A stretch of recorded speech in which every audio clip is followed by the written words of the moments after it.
오늘 드디어 이제 출애굽기 마지막 40장으로 왔습니다. 한 장만 하면 끝나는데 한 세 번 혹은 네 번 그 정도면 끝날 것 같은데 크게 이제 세 부분으로 나눠 볼 수 있기 때문에 그래요. 이제 오늘 이제 1절부터 해갖고 16절까지가 지금까지 성막을 만든 기구들 있잖아요. 그걸 전부 다 갖고 와서 조립해, 합체해 이런 거요.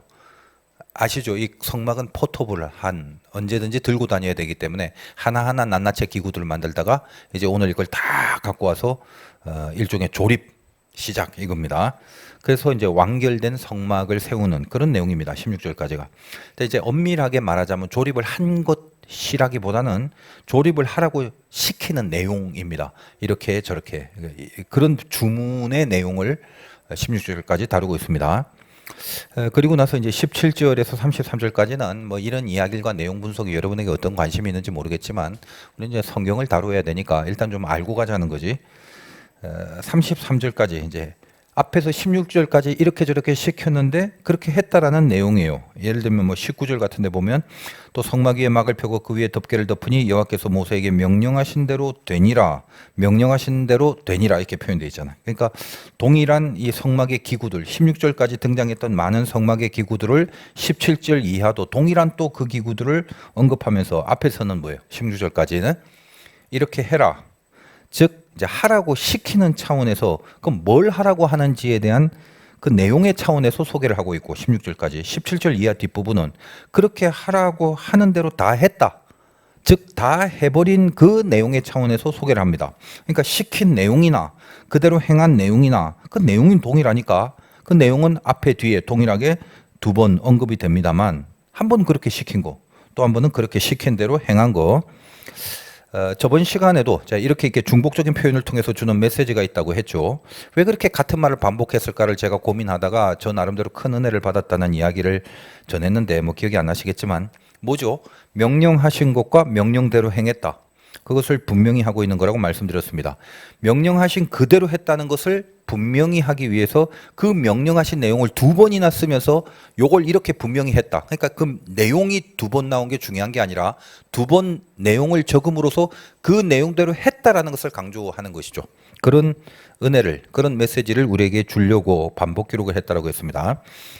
그런 이제 각도에서 우리가 살펴본다면 출애굽기에 이런 그 반복적인 내용이 지겹다, 왜 이럴까, 왜 똑같은 말을 또 쓸까로 가는 게 아니라 그것이 영적으로 굉장히 참 큰 은혜가 되더라는 거예요. 그래서 오늘 이제 이 본문의 대강의 내용들 보면 성막이 가장 그 중요한 어디에요? 들어와서 동문으로 들어와서 성소 안에 지성소 법궤가 안치되어 있는 그 지성소 부분부터 설명을 해나가고 있죠. 3절 보니까 또 증거궤를 들여놓고 휘장으로 그 궤를 가리고 그러니까 조립하는 설명서 이렇게 하고 이렇게 하고 이렇게 하는데 그 제일 처음이 뭐냐면 증거궤 즉 지성소 끝에 있는 법궤 이게 제일 중요하기 때문에 그거에 대한 설명을 먼저 합니다. 그리고 나서 이제 그 다음에 지성소 다음에 우리가 들어갈 때는 동쪽으로 들어가지만 이 조립을 할 때는 지성소부터 거꾸로 지금 하는 모습을 볼 수 있죠. 지성소에서 성소로 들어갑니다. 4절과 5절에 상을 들여놓고 이 진설병입니다. 떡상 그 위에 물품을 진설하고 등잔대를 들여놓고 7개의 그 가지가 있는 등잔 기억나죠? 거기 불을 켜고 또 금향단 기도를 상징하는 향단 이 세 가지가 있잖아요. 성소에 그거를 이제 놓고 성막문에 휘장을 닫아라. 자, 이런 표현들. 지금까지 이제 이 성막에 대해서 워낙 많이 여러분이 설교를 들어왔기 때문에 조금이라도 관심을 갖고 들었다면 계속 반복되는 말 중에 아무리 그 머리가 좀 딸려도 대강 그 인식들이 조금은 이제 박혀 있다라고 제가 일단 믿어 봅니다. 그러니까 대강 요 이야기를 들으면 입체적으로 요런 성막이 요렇게 생겼으니까 요 정도쯤에 요런 모양 요렇게 각이 지금 들어오고 있다면 제대로 잘 따라오신 분이고 아직도 이게 지금 뭔 소리 하는지 모르겠다 싶으면은 뭐 앞으로 더 열심히 하면 되겠죠. 기회가 있겠지 뭐. 자, 그리고 나서 이렇게 세운 다음에 뭐라고 합니까? 그 기구들 위에 기름칠을 해라. 관유를 바르라. 이면 이제 기름을 바르란 말인데 5절 보니까 또 금양단을 증거궤 앞에 두고 성막 문에 휘장을 달고 6절에 번제단을 휘장에 성막문에 놓고 이렇게 해놓고 나서 9절에 보니까 관유를 가져다가 성막과 그 안에 모든 것을 그러니까 앞에 쭉 얘기를 해놓고 기름을 다 발라라 거기에. 기름을 바르는 이유가 뭐 이렇게 반짝반짝하게 보이려고 그러는 게 아니라 이 모든 것이 거룩하다라는 걸 나타낸 겁니다. 그러니까 기구뿐만 아니라 이 성막을 세팅해 놓고 이 성막의 내용대로 제사를 지는 제사장들도 기름을 바르게 그렇게 명령을 하시죠. 예를 들면 12절 너는 또 아론과 그 아들들을 회막문으로 데려가 물로 씻기고 아론에게 거룩한 옷을 입히고 그에게 기름을 부어 거룩하게 하여 그가 내게 제사장의 직분을 행하게 해라. 그렇게 되어 있습니다. 그러니까 뭐 사람이니까 기름만 바르는 게 아니라 사람은 이제 씻어야 되냐. 일단 물로 씻고 그 위에 옷도 입히고 이제 그 위에 이제 기름을 붓는 겁니다. 뭐 기름을 이렇게 뭐 바켓으로 부었겠어 이렇게 발랐다는 거겠지, 그지? 향수 뿌리듯이 이렇게 기름을 발라서 거룩함을 표현합니다. 그래서 여기까지가 이제 성막의 모든 기구들을 이제 다 합체해서 조립해서 세우라고 명하시는 내용이고 16절 끝에 보니까 모세가 그같이 행하되 조립하라는 대로 행하되 곧 여호와께서 자기에게 명령하신 대로 다 행하였더라 이렇게 기록을 합니다. 그리고 이제 다음 시간부터 이제 17절부터는 뭐 이제 다음에 살펴보겠지만 행하였다로 끝나지 않고 행한 대로 되니라라는 맺은말로 끝납니다. 수없이 그런 표현이 나오는데 그러니까 이제 다음 시간의 주제일 수도 있겠지만 출애굽기 마지막 40장만 보더라도 항상 이 세 가지의 흐름과 패턴을 갖고 있죠. 뭡니까? 저번 시간에 이제 언급을 제가 했습니다만 일단 명령이 있어야 되지. 그리고 그 명령대로 행하고 그 다음엔 명령대로 했기 때문에 명령대로 됐다. 이런 흐름입니다. 이걸 조금 좀 이해하기 쉽게 된다면 말씀이 먼저 있어야 되고 그 말씀을 행해야 되고 그리고 그 행한 대로 되는 열매가 있는 거예요. 그것이 성막, 그것이 곧 교회다. 그리고 그것이 곧 믿음의 자녀들의 인생이다. 여러분 자신이 이 시대는 성령이 여러분의 안에 있으면 여러분을 교회로 봅니다. 성경은. 교회는 눈에 보이는 교회가 상징이었지만 그 눈에 보이는 그 건물이 중요한 게 아니라 구약, 신약, 성약을 통해서 이렇게 성숙해지는 과정이 있죠. 3살도 애지만 인간이고 30살도 애지만 인간이고 90살도 노인이지만 인간이고 그러니까 동일한 인간이지만 성숙의 차원이 다른 거지. 그러니까 그 시대에 맞는 것이 중요하다는 거예요. 애는 바지에 오줌을 싸도 자연스럽지만 30살이 됐는데 바지에 오줌을 싸면 똑같은 사람이지만 이게 덜 떨어진 거예요. 이렇게 되면 이게 고장난 거지. 성숙이 안 되는 거. 자, 그런 의미에서 우리가 교회라는 의미도 성막을 통해서 모형화하고 건물화했지만 이 안에 들어가 있는 깊은 뜻이 뭐예요? 오줌 싸지 마라. 오줌 싸지 않는 게 중요한 게 아니라 건강한 사회인, 어떻게 보면 제대로 살 수 있는 건강한 어른이 되기 위해서 기초적인 교육을 시키는 게 바지에 오줌 싸지 마라 그거잖아. 그런 것처럼 이 성막 시대에는 모든 것들에 대한 메시지들이 다 단초적이고 말초적이고 이런 것 같지만 그게 다 사실 밑바닥에 뭐가 있냐면 거룩한 하나님의 백성으로 신자다운 신자로 성장할 것을 위한 그런 요구들인 것입니다. 그래서 이제 읽어보면 여러분들이 구약의 뭐 레위기나 이런 율법 같은 걸 읽어보면 오늘 이 시대하고는 참 격이 안 맞는 그런 때로는 잔인하기도 하고 때로는 뭐 유치하기도 하고 때로는 이건 절대 이렇게 될 수 있는 상황이 아닌 뭐 여러 가지 지금 우리들의 시대와의 적용이 안 되는 것들이 많지만 그 액면 그대로의 문자적 내용이 아니라 바지에 오줌 싸지 말아라는 게 뭘 상징한 것처럼 그것이 주는 뿌리 개념이 있는 거기 때문에 여러분은 이제 설교를 들으면서 그런 뿌리 개념을 알아가면서 거기에 들어가 있는 메시지를 캐내는 거지. 이게 이제 중요한 작업이더라는 것입니다. 그러니까 이 성막이라는 것도 결국은 뭐다?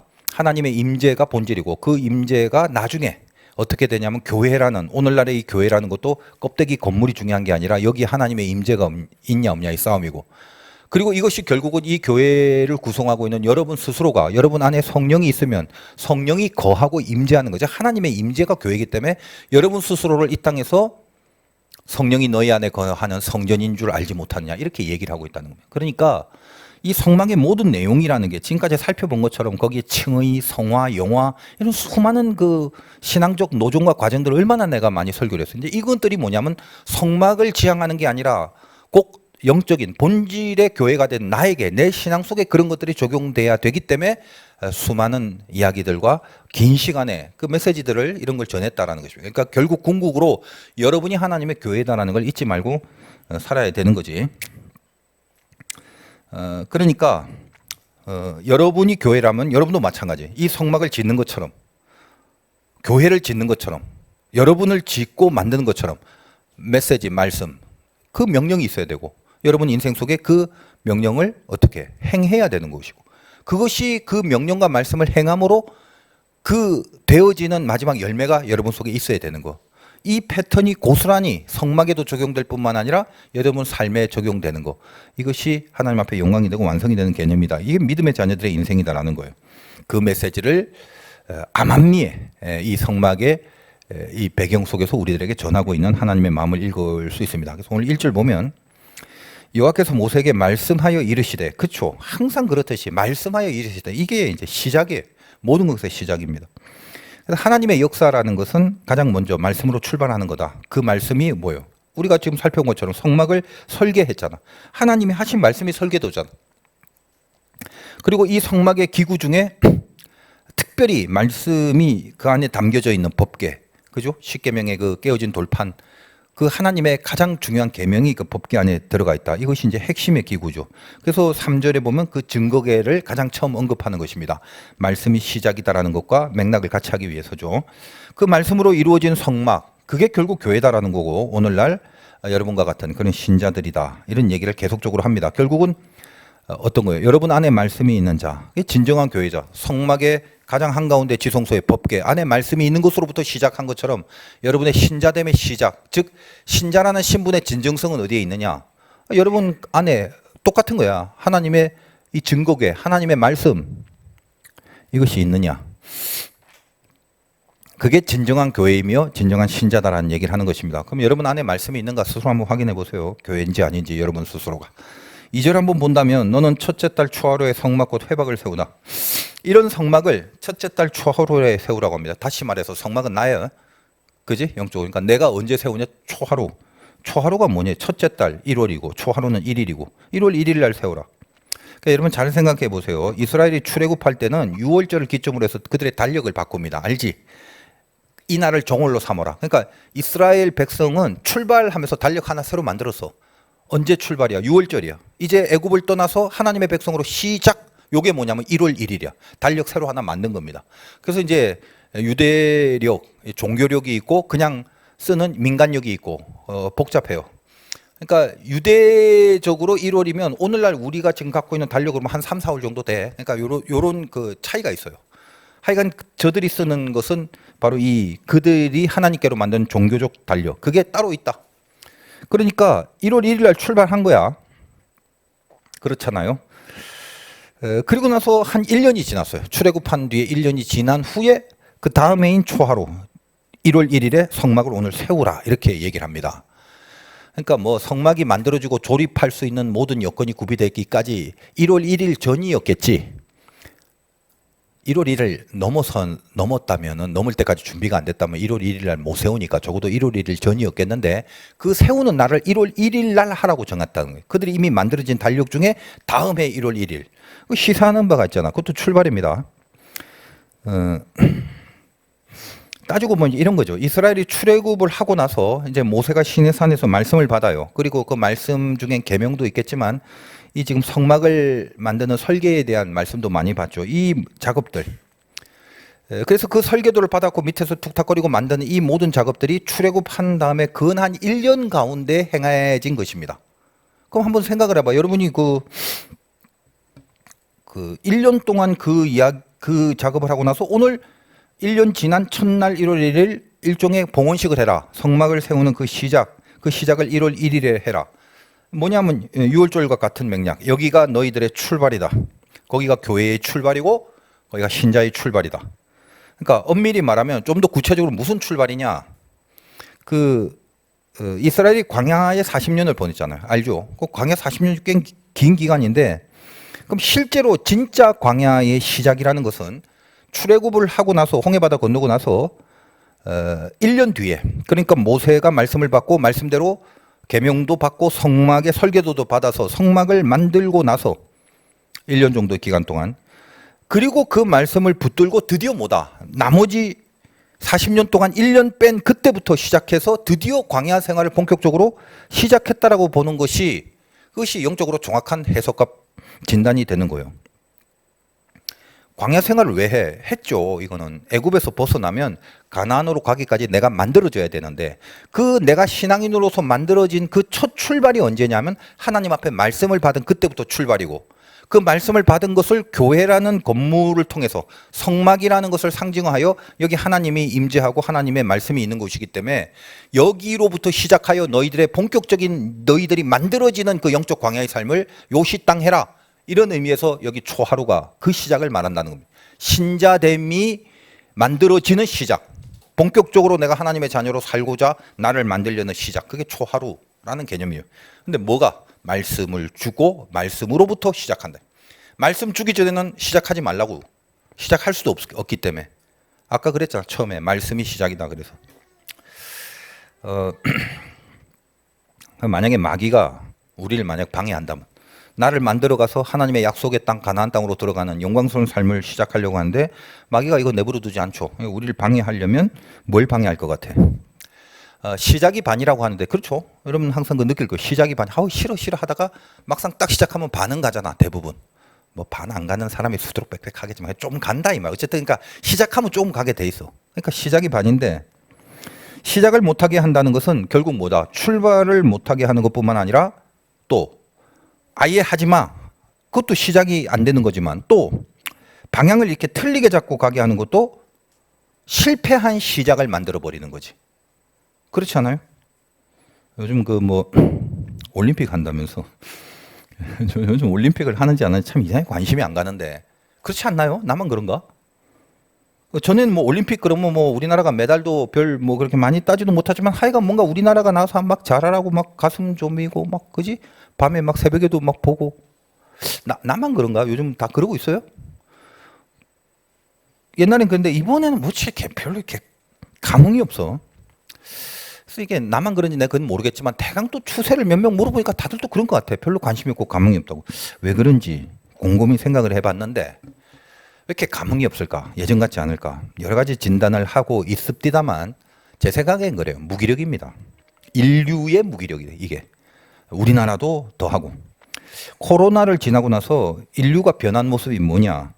자기 스스로를 건사하기도 벅찬 그 힘겨움을 전부 다 살아가고 있는 거예요. 알게 모르게. 같이 뭘 도모하고 뭔가 이렇게 으쌰으쌰할 기력이 없어요. 그러니까 다들 그래요. 나 말고 다른 것에 기운을 써야 될 정신적 여력, 그건 어떤 육체적 여력, 심적 여력 이런 게 없는 거죠. 내가 나를 지키기도 힘든 그런 세상을 살아가고 있는 중입니다. 암암리에 그런 증세가, 그리고 그런 실체가 지금 그런 현실이 우리의 현실이다. 제가 이런 걸 한번 느껴보는 거예요. 몰라 이렇게 생각하는 사람이 있는지 모르겠지만. 근데 하여간 뭐 양궁은 금메달 많이 땄다고 그러는데, 뭐 그죠? 뭐 이렇게 관역을 향해서 날아가다가 힘이 딸려서 중간에 뚝 떨어지는 적은 거의 없어요. 양궁 경기에서. 그러잖아. 그러니까 뭐죠? 빗나가는 겁니다. 이 하마르티아라는 말이 죄라는 뜻이잖아. 관역을 빗나가다. 중간에 힘없어서 떨어져서 빗나가는 경우는 거의 없더라고. 양궁 볼 때 뭐 선수들이 그런 선수가 어디 있어. 뭐 쏘는데 저기서 막 돌풍이 불었다고 해서 중간에 나가다가 뭐 삑 받고 해서 돌아오고 뭐 이러진 않잖아. 중간에 떨어지거나. 그러니까 결국 뭐냐면 10점을 꽂느냐, 9점을 꽂느냐, 6.5점을 꽂느냐, 빗나가느냐, 뭐 빗나가는 선수 거의 없겠지만 그런 싸움이다는 거예요. 그러면 결국 어떤 거예요? 힘은 있는데 방향이 틀려진다. 그러니까 마귀가 우리를 공격할 때도 마찬가지입니다. 하지 마, 출발하지 마, 시작하지 마 그렇게 안 합니다.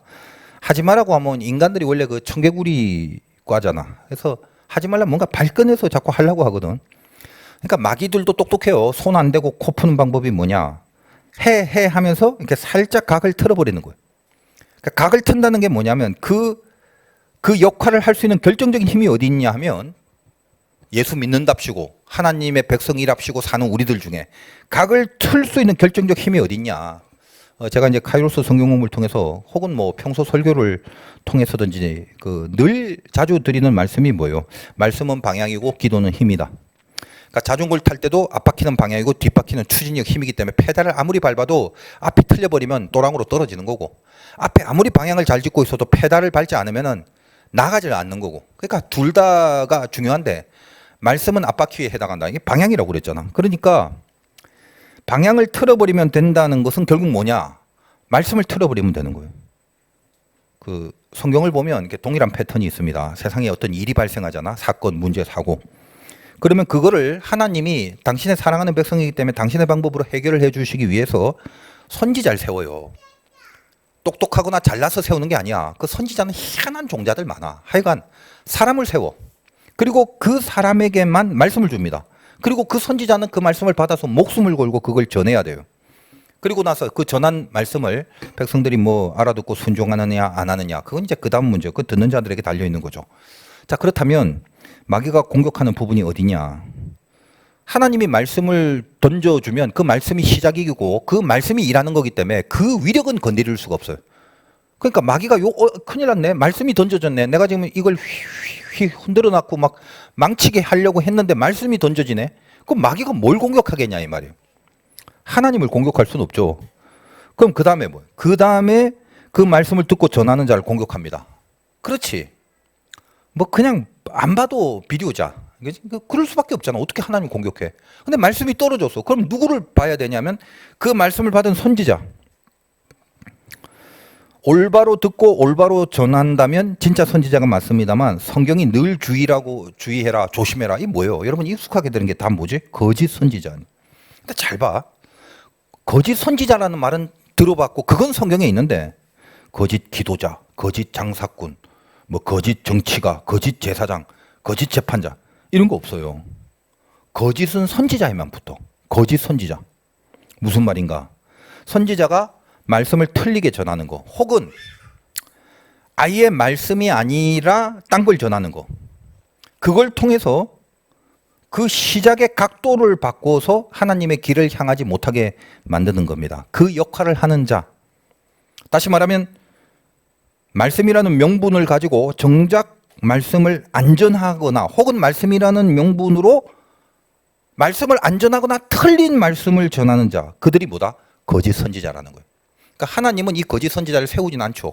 물론 선지자가 상태가 안 좋아갖고 죄를 짓고 거짓으로 변절될 수도 있고, 애초에 마귀가 이용하려고 거짓 선지자를 세워서 하나님의 말씀인 양 하면서 틀리게 방향을 끌어가는 그런 경우가 있을 수 있는 거죠. 그러면 이제 듣는 사람들은 이게 거짓 선지자인 줄 변별력이 없고 거짓 선지자인 줄 모르니까 그 틀려버린 말씀 혹은 말씀이 없는 말씀, 그걸 들으면서 그들의 그 출발의 방향의 각이 틀어져 버린다. 각이 틀어지면 또랑으로 빠지는 거야, 결국 나중에는. 자, 그래서 누가 이제 저한테 교회를 좀 추천해 달라고 가끔 지인들이 연락을 와요. 목사님 어디 이사 갔는데 여기 근처에 좋은 교회 어디 있습니까? 그러면 예전에 그렇잖아요. 그냥 뭐 요즘에 선뜻 어디 가라고 말 못 해줘요. 옛날에는 어디 삽니까? 뭐 어디요? 그러면 그럼 그 뭐 근처에 가까운 데 가시라고. 그게 제일 좋은 거라고. 그래서 교회를 자주 왔다 갔다 할 수 있고 때로는 뭐 새벽도 나갈 수 있고 철야도 나갈 수 있고 가까우면 좋잖아. 그렇게 권유를 했는데 언제부턴가 벌써 꽤 오래돼서 그때부터 저는 가까운 교회 나가라는 말을 못 합니다. 그리고 안 해요. 그리고 그렇게 하면 틀렸다라는 것을 이제 제가 알고 있기 때문에. 그래서 저는 이제 뭐라고 하냐면 잘 고르라고 그래요. 잘 고르라고. 어떻게 해요? 복잡하죠. 어떻게 알겠어요? 근데 그 선택의 기준 중에 제일 첫 번째가 뭐냐면 그 첫 번째가 됐다고 다 맞는 건 아니에요. 그 첫 번째가 됐다고 해서 다른 게 틀리면 또 그것도 아웃이지만 그래도 어쨌든 그 첫 번째 기준이 뭐냐라고 했을 때 이 예배의 강대상에서 성경을 설교하는 그 교회, 그걸 먼저 파악하라고 합니다. 저는 옛날부터 이걸 알고 있기 때문에 하여간 필사적으로 모든 설교는 강해 설교를 하잖아요. 성경을 토대로 하는데 이제 얼핏 보면 이런 거예요. 말씀을 전하는 것 같고, 여러분 그렇죠? 어떤 교회에서나 강대상에서 다 설교하면 이 말씀 전하는 것 같잖아. 느낌상 같지만 성경에 대한 말씀을 안 하는 경우가 너무너무 무지하게. 여러분 이제 화도교회를 다니기 때문에 전혀 그런 감각이나 다른 걸 못 들어봐서 모르는데 한번 이렇게 꼭 빌을 필요는 없지만 심심하면 이곳저곳 한번 이렇게 교회를 봐봐. 의외로 그 예배에서 하나님의 말씀, 즉 성경에 대한 말씀을 안 하는 경우가 너무 많아요. 그러니까 아무리 예를 들면 막 감동이 되고 막 눈물이 오고 뭐 이상하게 무슨 뭐 각오와 막 어떤 결단이 서게 되고 그런 내용이라 할지라도 이거 참 어려운 거예요. 근데도 정말 명심해야 될 것이 있는데 그런 것이 방향이 되어서는 안 된다. 내 눈물, 내 감동, 내 감격, 내 벅참 이런 게 방향이 되어서는 안 된다는 거예요. 어렵지. 그러니까 여러분이 은혜를 받는다는 표현을 보통 많이 하는데 은혜 받는다는 것은 선동이 된다는 걸 말하는 게 아니에요. 은혜와 선동은 다른 거예요. 은혜 받은 것보다 선동받은 게 훨씬 더 많은 눈물을 흘릴 수 있고 선동되어진 것이 훨씬 큰 감격과 감동 속에 사무칠 수가 있어요. 극단적인 얘기지만 여러분 그 히틀러가 얼마나 연설 잘하는지 알아요? 독일어에 관심이 있는 분들은 뭐 이 중에 뭐 독일어에 또 우리 갔다 온 친구도 있는 거. 독일어 관심 있는 분은 히틀러 연설을 한번 독일 말로 들어보라고. 힘이 넘쳐요. 그냥 당시 이 독일인들은 히틀러가 연설을 하면 그 연설 듣고 눈물 흘렸다 이 말이에요. 감격합니다. 참 어렵고 힘든 거죠. 그러니까 뭐가 진짜 은혜인지 그걸 분간을 못하고 신앙생활을 한다 이 말이에요. 그러니까 뭐 어떤 감동이나 눈물이나 혹은 웃음이나 뭐 기적이나 초월적인 어떤 거 뭐 신기한 거 은사들 그런 게 있을 수 있고 뭐 치유, 병고침 뭐 그런 거 나쁜 건 아닌데 다른 데서도 다른 종교에서도 동일하게 그런 건 있어요. 혹은 뭐 무슨 뭐 사회 이야기 뭐 이렇게 정치 뭐 이야기 무슨 간증들 혹은 뭐 무슨 문화 컨텐츠들 이런 거 그런 것들을 통해서 뭔가 이렇게 이 감정적 임팩트가 생기면 은혜 받았다. 그걸 은혜라고 이제 착각을 하게 된다는 거예요. 여러분 만약에 그런 감정의 상태와 그런 임팩트 자체를 은혜라고 한다면 히틀러의 연설 밑에서 그의 말에 선동된 자들이 히틀러에게 목숨을 걸었던 자들이 가장 은혜 받은 자들이 되겠지. 제가 통계적으로 느끼는 건데 이 말씀이 아니라 다른 걸로 선동하는 약간 이 거짓 쪽에 치우친 그런 자들의 특징이 있더라고요. 인터넷에서 보니까 그런 어떤 목사랍시고 그런 지도자들이랍시고 뭐 이렇게 뭐 그런 막 전하는 그런 걸 보면 그 밑에 막 뭐죠 막 댓글 많잖아. 조금 이제 비판을 하자면 그런 사람에 대해서 요건 틀립니다. 그건 아닌 거 아닙니까?라고 하면 이제 아주 그 밑에 막 죽일 듯이 막 달려 들어가고 그 글만 이렇게 본데도 눈에 쌍심지를 키고 있다는 게 다 보이게 되더라고. 뭔가 과격하고 막 이렇게 그 너그러움보다는 막 속이 좁고 막 고집, 자기 생각과 가득한 그런 거기에 동조자들, 그 무리와 그 안에 있는 그 선동된 자들의 모습을 이렇게 느끼게 돼요. 이런 것들의 대표적인 최고봉이 이단이지. 그래서 여러분 그 이단들이 운영하는 뭐 이런 유튜브 같은 데는 교주 욕하는 댓글 달았다간 일단 순식간에 댓글은 다 지워져 버림. 그리고 혹시 좀 남아 있다면 뭐 거의 막 융단 폭격을 당하는 거죠. 잘 살펴보시면 추종하는 자들의 수준을 보면 이게 대강 다 좀 감이 잡히는 법입니다.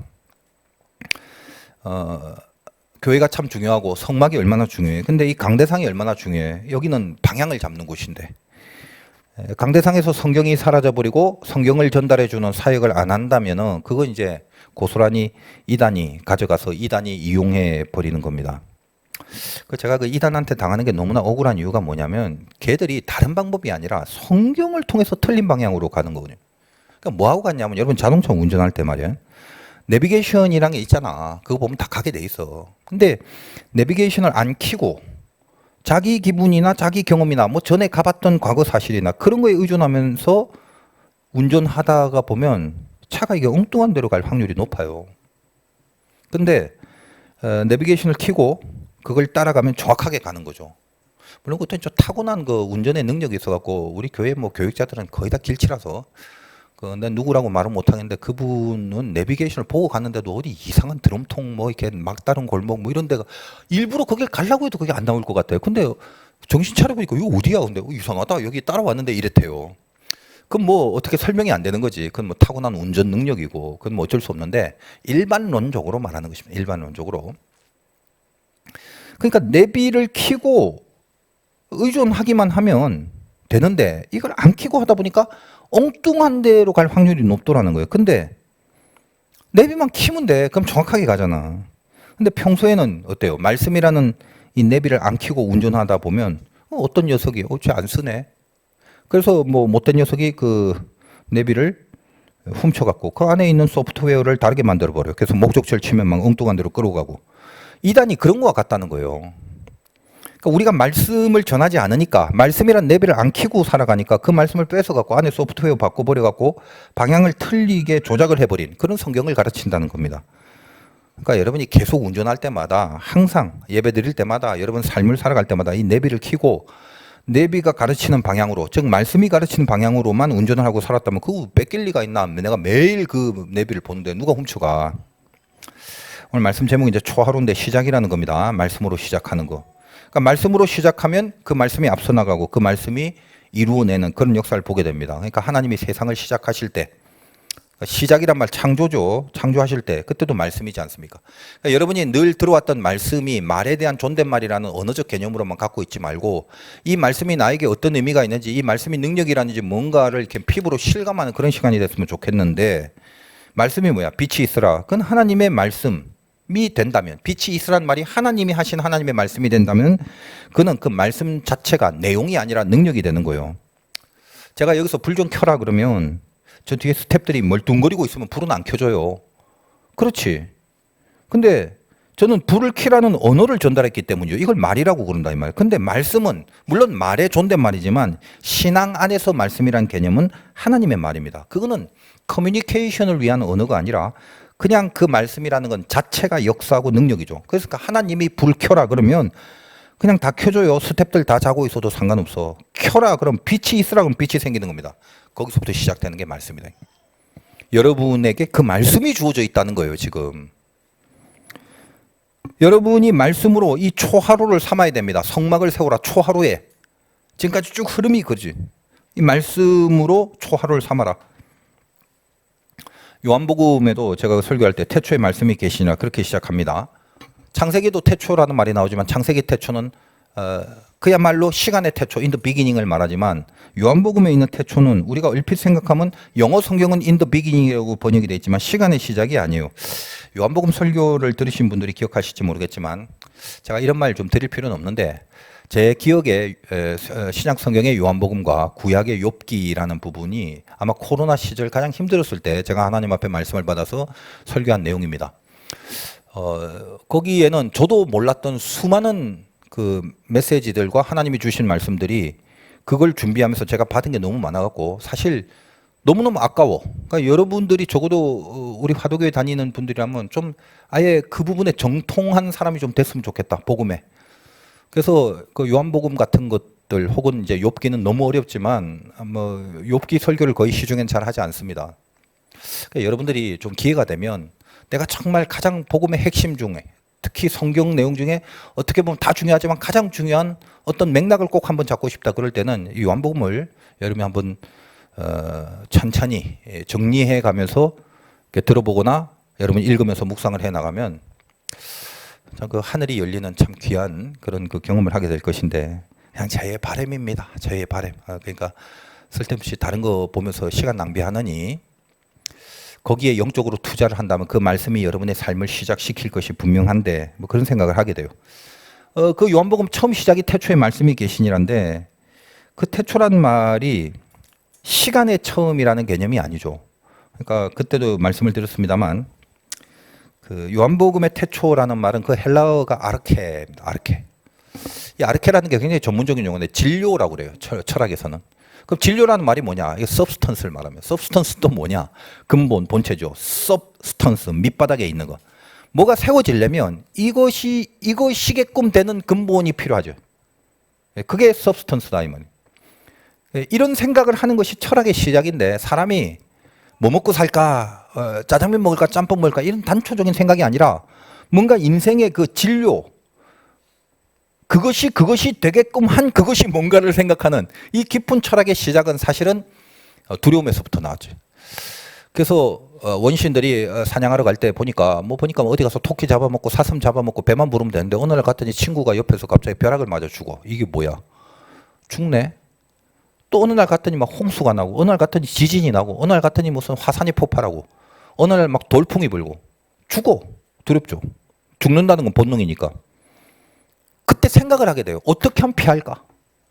어떻게 하면 이 자연재해에서부터 우리가 안전할 수 있을까? 고민 많이 하죠. 동굴 속에 들어가서 연구를 많이 하는데 거기서 철학이 싹 틉니다. 아주 간단해. 살라고 하는 거예요. 살라고 생각은. 그럼 뭘 생각하냐? 저 지진이 왜 일어나고 저 화산이 왜 폭발하고 저 우박이 왜 내리고 이 모든 것을 움직일 수 있는 어떤 가장 밑바닥에 그 뭔가를 안다면 그것만 잘 조절하면 이런 것들을 미리미리 피하거나 방지할 수 있지 않을까를 생각하는 거야. 바로 그거. 이 모든 현상계를 움직이는 밑바닥의 본질이 되는 게 뭘까? 그걸 아르케라고 한다. 그걸 연구하기 시작했기 때문에 여러분이 뭐 간헐적으로 책을 읽거나 교과서 같은 거 흘직흘직 살아볼 때 만물의 근원은 이렇게 시작되는 명제가 많아요. 만물의 근원은 뭐 물이다. 탈레스 같은 사람. 혹은 뭐 만물의 근원은 불이다. 혹은 뭐 만물의 근원은 모래 알갱이다. 만물의 근원은 공기다. 이런 수많은 그걸 이오니온 학파라고 그러는데 그런 것들을 생각해내는 사람들이 많이 생겨나기 시작한 것입니다. 근데 그렇게 아무리 연구를 해봤자 때로는 물이다, 때로는 불이다. 물만 잘 연구하면 풀릴 줄 알았는데 그렇지도 않아. 많은 연구가 들어갔지만 그게 다 해결이 안 돼. 불만 연구하면 그렇게 될 줄 알았는데 그것도 안 돼. 모래 알갱이를 연구하면 될 줄 알았는데 그것도 안 돼. 한계를 만나게 되는 거죠. 그러다 이제 점점점 사람이 관심이 없어지는 거야. 관심이 없어진다는 것은 해결이 안 되면 관심이 없어지는 거지. 문제는 문제인데 해결이 안 돼. 그럼 어떻게 해? 그 관심이 없어지는 거지. 그래서 인류는 자연으로부터 어느 쪽으로 관심이 가게 되냐면 야, 그 보여지는 자연 말고 사람에 관심이야. 사람. 니나 잘해. 니가 중요한 거야. 그래서 그 유명한 소크라테스가 너 자신을 알라라는 유명한 말로 시작한 겁니다. 그거는 네 자신을 파악하라는 그런 우리 수준에서의 이 정도의 메시지가 아니라 인간의 모든 관심사를 자연에서 사람으로 돌리라라는 충격적인 메시지예요. 사실은. 이 시대 정신의 초점이 어디로 가는가를 진단하는 말이 네 자신을 알라. 사람한테 관심 가져라 이거예요. 근데 사람한테 관심을 가져보니 사람이란 종자들이 뭐 이렇게 선한 게 없잖아. 사람한테 관심을 갖고 사람을 연구해 본들 세상의 문제가 풀리는 게 아니더라. 그런데 자연이나 사람이나 공통점이 뭐냐면 눈에 보이는 거지. 그래서 그 유명한 인류의 이 형이사각의 시작을 열었던 플라톤이 등장하는 거죠. 그러니까 여러분이 뭐 세계사나 윤리 교과서 이런 데서 한두 번 들어봤던 이데아라는 그런 발상을 하게 됩니다. 지금 이데아를 설명하려면 이제 여러분들이 지금 졸릴 것이고 보이지 않는 실체가 저 안에 있는 거예요. 그게 이데아죠. 여기 치아와 침팬지, 세파트, 진돗개 이게 다 모양이 다른데 여러분은 보자마자 개 이럽니다. 개가 어디 있는데? 진돗개 개죠. 그럼 진돗개는 개고, 그럼 치와와도 개야 개. 둘이 틀렸네. 다르게 생겼잖아. 맞죠? 근데 왜 개라고 해? 헷갈리는 거지. 글쎄 왜 개라고 할까? 개의 진짜의 형상은 뭔지는 모르지만 보이지 않는 세계에 있다. 그 보이지 않는 세계를 이데아라고 그래. 그러니까 플라톤은 보이지 않는 세계에 실제가 있고 우리가 눈에 보이는 이 현상적인 건 불완전한 거지만 내 보이지 않는 세계 속에 있는 진짜인 개를 기준으로 하여 그것과 닮아 있거나 비슷하거나 모방이 됐다면 비로소 개라고 명명해 하는 그런 삶을 살아간다라는 이야기를 한 거예요. 그래서 실제는 이데아에 있다라는 기가 막힌 이야기. 그러니까 인류에게 생각의 혁명이 일어난 거지. 형이상하게. 눈에 보여지는 자연, 눈에 보여지는 사람을 연구하고 있다가 진짜는 눈에 보이지 않는 세계에 있다라는 식의 발상을 처음 하게 됩니다. 여기서 인간이 성숙해지는 거지. 이것이 기독교에도 영향을 많이 미치고 우리가 보이지 않는 하나님에 대한 믿음을 갖게 된 철학적 근거와 인식론의 근거를 플라톤에서부터 이렇게 말이 이렇게 어려워져 갖고 여러분 아무튼 그렇게 되는 거예요. 그러니까 다 빼고 이후에 바로 이런 인식론의 싸움들이 영국에 가서 경험론으로 혹은 대륙에 있는 이성론으로 싸우고 있다가 융합이 되는 그래서 뭐 칸트가 나오고 헤겔이 나오고 이런 식으로 쭉쭉 인류의 시대 정신이 이제 흘러가고 있죠. 항상 싸움은 그거예요. 우리나라 사상도 그래. 제가 뭐 청소년부에도 약간 이런 얘기를 했는가. 뭐 우리나라도 사실은 그 이 혹은 이율곡 이런 사람 대가들입니다. 그 성리학 굉장히 대가들이죠. 그래서 이철학 뭐 우리가 이황 선생이 대표적인 사람인데 어떻게 보면 보이지 않는 세계를 말하는 거고 이율곡 같은 사람 이 그런 사람은 기철학 이거 어떻게 보면 보이는 세계죠. 기라는 건 쌀미자가 들어가 있는 눈에 보여야 돼 먹어야 돼. 그러니까 여러분 그 이태계 선생은 뭔가 연역적 방법으로 이 생각을 통해서 보이지 않는 세계를 추구했다면 굳이 이 서양 철학과 비교한다면 이 같은 사람은 눈에 보여지는 것이 중요하기 때문에 당장 왜군이 쳐들어올 때 이렇게 가만히 있으면 안 된다. 왜? 이 사람은 기가 중요한 거든. 눈에 보이는 10만 양병설 주장하잖아. 군사 키워야 돼. 그게 방법이야. 이런 식으로. 그래서 이 둘이 팽팽한 싸움을 합니다만 서로 이것만이 있다라고 주장한 게 아니라 뭐 이왕 같은 사람은 너도 알아. 기가 있는 것도 많은데 아는데 근데 보이지 않는 세계가 먼저야. 그래서 이가 먼저 나오고 그 다음에 그 기 보이는 건 뒤에 타야 돼. 그래서 이제 이가 출발한다. 이발 그 다음에 기승 기가 뒤에 탄다. 이런 이제 이론을 세웠고 이율곡은 당신의 이도 인정합니다만 기가 먼저야. 그래서 기가 발하고 이가 탄다. 기발 이승 이런 그 사단 칠종론의 깊은 논쟁들이 한국의 성리학의 세계와 한국 사상에도 굉장히 많습니다. 인간이 똑같은 인간이 생각하는 것인지라 서양이나 동양이나 보면 그 어떤 매치되는 부분의 공통적인 그 관심사는 사실은 동일한 거일 수밖에 없죠. 어쨌든 다 빼고 그런 고민을 하고 있는 그 시대, 특별히 헬라 시대는 이런 철학들이 굉장히 난무했을 때 요한이 말입니다. 하나님 앞에 받은 이 계시로 혁명이 아니라 뭐라고 해야 되나? 세상에는 없는 유일한 폭탄 선언을 하는 거야. 아르케, 태초에. 아르케는 equal is logos, 말씀이다. 이 얘기를 하는 거예요. 세상이 어떻게 됐다고? 하나님의 말씀이야. 물, 흙, 공기, 원자, 인간 따지지 마. 하나님의 말씀이 이 모든 것을 이루는 것에 대한 substance야라는 폭탄 선언을 하는 것이 요한복음의 1장 1절에 나 같은 사람이 막 이런 모습을 보고 막 그냥 속이 막 다 녹아버리는 거지. 그러니까 여러분들 진짜 아무 감흥이 없겠지만은 세상의 이 시대에 이 요한복음 1장 1절을 하나님께로 받아서 폭탄 선언을 해버린 이 요한의 메시지 앞에 여기에 그 진리의 장엄함과 이 위력과 이런 이 압도하는 이 능력들 이런 것들을 저는 개인적으로 경험을 합니다. 다른 게 아니에요. 말씀이더라. 그럼 여러분에게 적용하십시오. 요한복음이 말하려고 하는 게 뭐예요? 그리고 오늘 이 성막이 말하려고 하는 게 뭐예요? 이 말씀을 갖고 계속 이야기하는 이런 이유가 뭐다? 여러분의 인생을 풀어가는 그 시작. 그게 말씀이더라. 그렇다면 항상 말씀을 중요시하고 말씀 읽어라, 설교 들어라, 말씀 적어라, 필사해라, 뭐 암기해라. 이런 어떤 행위적인 게 중요한 게 아니라 여러분이 말씀을 바라보는 여러분 안에의 안목, 도대체 말씀을 어떤 개념으로 내가 갖고 있어야 되느냐, 그겁니다. 좋은 이야기를 읽으면 좋다라고 감동이 있지만 하나님의 말씀은 뭐야? 이거는 자체가 능력이라고 그랬지. 그러니까 읽고 끄떡이는 단계도 있고 읽고 맞다라고 맞장구 치고 감동하는 그런 경우도 있지만 더 깊은 곳에서 모든 하나님의 말씀은 하나님의 감동으로 되온 거기 때문에 하나님의 역사를 한다는 거예요.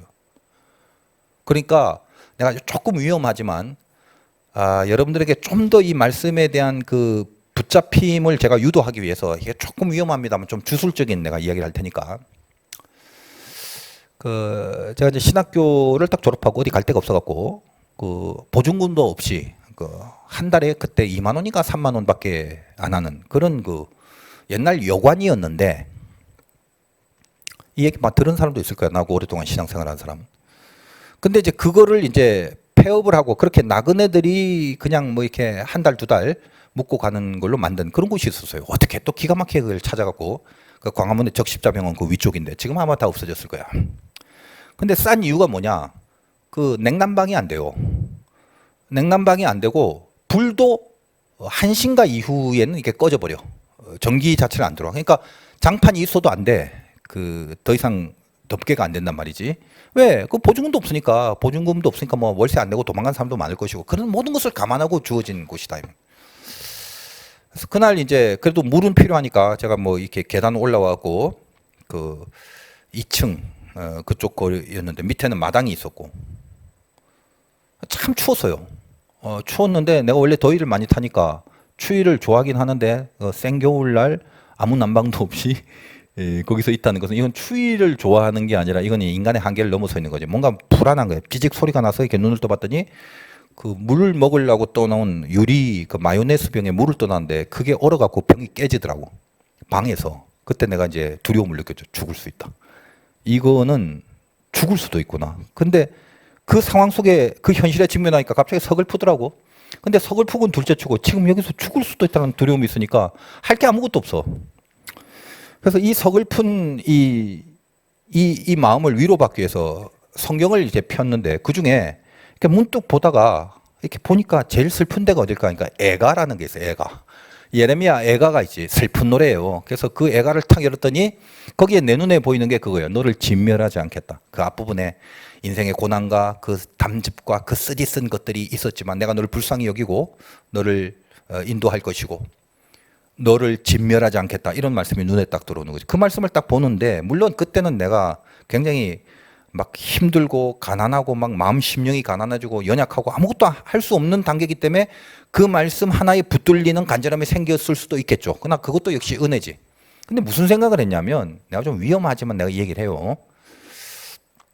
옛날 어릴 때 그 만화를 보면 인형극이라는 게 있어. 인형극 뭐 이렇게 뭐 달아갖고 뭐 맨날 이러고. 근데 그때 사명대사라는 유명한 인형극이 있었어요. 그 사명대사가 신통력이 있는데 왜구들이 사명대사를 잡아갖고 방에다 집어넣고 군부를 때 죽이려고 태워서. 근데 열어봤더니 세상에 그 사명대사의 방 안에 고드름이 열려 있고 여기 막 수염에 고드름이 열려 있는 거야. 불로 태우려고 죽이려고 했는데 안이 얼어버린 거지. 그래서 웬일인가 봤더니 그 방에다가 사명대사가 얼음 냉자를 딱 붙여놓은 거예요. 그러니까 그 냉자가 신통력이 발휘돼갖고 아무리 부를 때도 이제 차갑게 된 거지. 갑자기 그 생각이 딱 들더라고. 그러니까 여러분 이게 내가 위험하지만 하는 말이야. 내가 이 추운 가운데 아니 사명대사는 불교 승인데도 이런 능력이 있는데 망군의 요 하나님을 믿는 내가 이거 뭐 죽을 건 아니지만은 이 추위에 하나님의 불이 내려주시지 않을까. 나를 진멸하지 않는다라는 이 말을 놓고 무릎을 딱 꿇고 기도를 했는데 그러니까 이건 여러분이 알아서 이해하십시오. 내 안에 불이 생기더라고. 불이. 그러니까 전혀 춥지가 않았어요. 이거를 뭔가 좀 신비하게 바라봐도 상관은 없는데 꼭 신비하게 안 보더라도 내 안에 그 간절한 믿음의 확신이 불처럼 생기니까 추위를 상대적으로 못 느끼는 거지. 이렇든 저렇든 나는 얼어 죽을 것 같은 두려움을 벗어났고 정말로 내가 춥지 않은 내 몸에 체험을 했기 때문에 마음속에 은혜가 있었어. 그래서 하나님은 나를 진멸하지 않는다. 그럼 정답은 나온 거야. 그리고 그날 1층으로 내려가서 마당에 보면 그 큰 다라이에 물이 똑똑똑똑 떨어져요. 안 얼리려고 주인이 일부러 물을 좀 켜놨어. 근데 여기는 다 얼었지. 얼었지. 그래서 제가 경험이 여러분 있는지 모르겠어요. 일단 거기서는 뭐 추우니까 씻을 엄두도 안 났는데 제가 그 얼음을 깨고 대야에다 그 얼음을 넣고 머리를 거기 감았어요. 얼음물이 머리에 들어가면 머리 쥐 내린다라는 게 뭐냐면 이 코끝에서부터 얼어버려가 찡한 게 한참을 아이스크림 그 쭈쭈바 같은 거 이렇게 갑자기 꿀꺽 얼음채 삼기면 한 10초 동안 미치잖아. 경험했죠. 그런 것들이 머리에 이렇게 쫙 생기는데 그러면서도 내가 이 머리를 감아 울면서 왜? 이건 나의 시작이야. 왜? 아무것도 없어요. 너를 진멸하지 않겠다. 저는 그 말씀이 시작돼서 그날 머리를 감고 무조건 광화문에 나가고 제일 가까운 데가 내가 나왔던 그 감리교 신학대학, 오늘 아침에도 내가 얘기했지만 도서관에 갑니다. 또 오해하지 말아야 될 것은 공부하러 간 게 아니라 오늘 아침 설교를 들은 사람 알겠지만 나는 도서관을 추울 때, 더울 때, 추우면 난방이 있어서 더우면 냉방이 있어서 가거든. 그날 추웠기 때문에 갈 수 있는 데가 거기밖에 없어서 도서관을 간 거지. 거기서 올라가면서 우연히 신문을 하나 보면서 내가 뭘 해야 될는지에 대한 물꼬가 트이는 경험을 하게 됩니다. 그리고 여러분이 상상할 수 없었던 그 20대 후반에 하나님의 큰 도움을 받는 그런 경험을 하게 돼요. 뭐 그런 내용이 뭔지는 아시는 분 좀 알겠지만 끝까지 나를 시작하게 했던 말씀은 너를 진멸하지 않겠다는 그 말씀이요. 그 말씀이 시작이 됐고 그 말씀이 앞서 나가서 그 말씀이 이루어지는 경험을 하게 된 거예요. 여러분 마찬가지예요. 조금 주술적일 수는 있지만 여러분 이제 똑똑하니까 이걸 주술적으로 받아들이지 않을 거라 믿어요. 여러분에게 주어진 하나님의 말씀은 그 말씀이 시작하여 그 말씀이 능력이고 위력입니다. 그러니까 무슨 소설책 읽듯이 수필책 읽듯이 무슨 좋은 명상록 읽듯이 성경을 보라는 게 아니에요. 성경 자체가 이 말씀 자체가 하나님이신 이것이 아르케예요.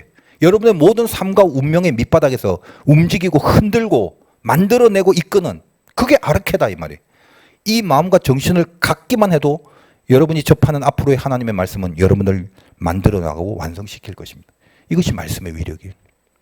그러니까 앞으로도 예배 가운데 말씀이 선포되겠지만 여러분 삶 속에 수많은 많은 계획들이 있다 할지라도 그 계획 열심히 세우고 열심히 추구하되 그 전에 여러분의 시작이 그런 계획이 아니라 하나님의 말씀에 있다는 걸 알고 이 말씀에 내가 먼저 붙들려 있는지 가슴 속에 나를 통치하는 이 말씀이 지금 살아있는지 그거를 늘 확인하고 이것이 비어있고 이것이 없다면 그 다음부터는 하나님의 시작이 아니라 나의 시작밖에 되지 않는 것이고 여러분이 뭘 있다고 시작을 하려고?